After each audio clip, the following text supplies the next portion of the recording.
Return to El Pilar Part 2, the Great Plaza.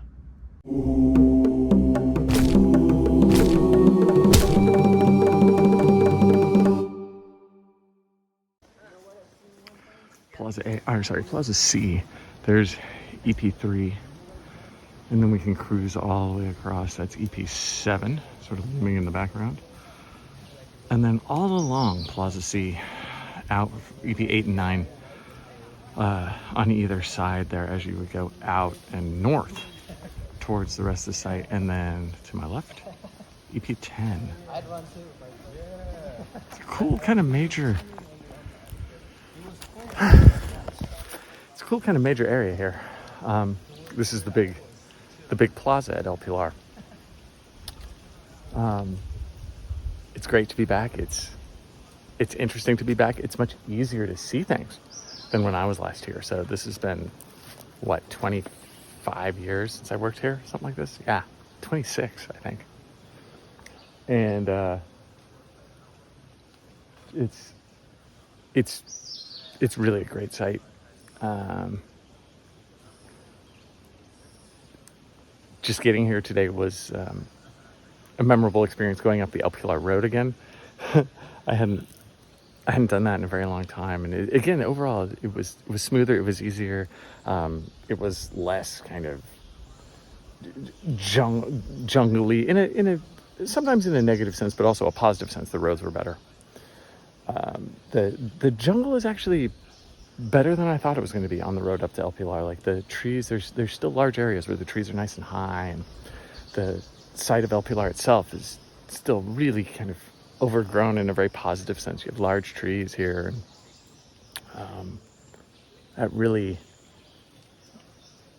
Maya city in the jungle aspect to it that is very attractive in terms of places to visit, places to work at. It's a really amazing site.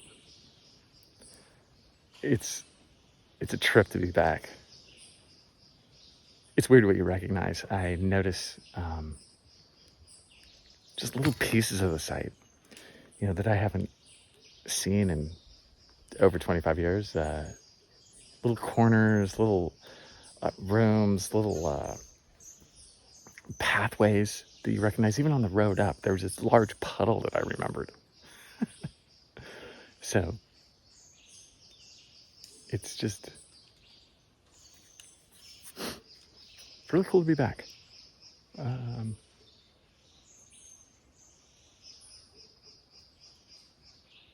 Just listening to the jungle.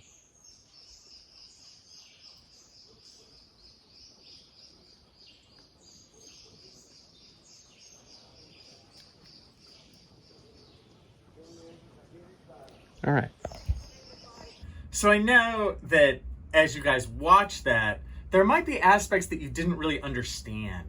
Or you're like, Kinkella, big deal. I just see some mounds and stuff.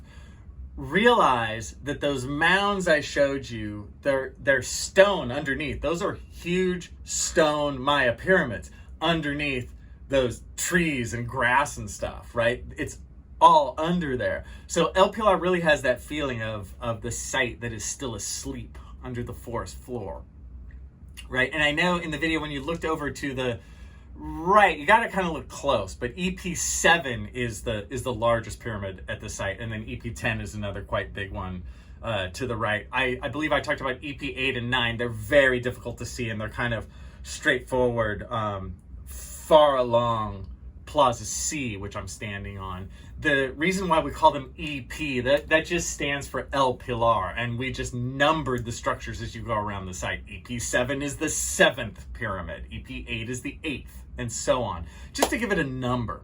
So often in archaeology, we have to do that just to keep things straight. And then once you do the initial numbering on the map, the numbers stick,